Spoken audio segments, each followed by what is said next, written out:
ekin ekiladigan yerlarda tuproq unumdorligini biz hisoblaymiz o'sha yerning tarkibi, qishloq xo'jaligiga qanchalik mosligi, u yerdagi tabiat, ma'lum bir joylarda misol uchun banan yetishtiriladi. O'zbekistonda banan yetishtirish uchun maxsus xonalar kerak.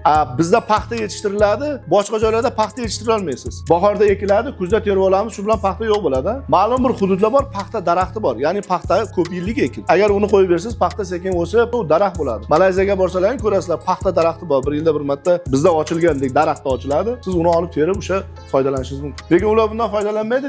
Demak, nimadir sababi bor. Zo'r unumdor bo'lishi mumkin, lekin u yerda ob-havo ma'lum bir ekinlarni ekishga imkoniyat bermaydi. Mana misol uchun Finlandiyada biz o'sha talabalarimiz bor, Work and Travel dasturi asosida qulupnay terishyapti. Bu yerda qulupnay pishadi, shu bilan tugaydi. Dehqonchilik muddati juda ham qisqa, shimolda joylashganligi uchun. Ma'lum bir hududlar bor, o'sha tabiiy o'zi shunday shakllanib kelgan. Mana hozir dunyodagi eng zo'r yerlar qayerda desa, Ukraina, Rossiya hududida deyapti. Tuproq unumdorligi yer shari bo'yicha eng maksimal joylashgan joylar. Naborot uni tuprog'ini olib boshqa joyga o'g'it sifatida olib ketilyapti.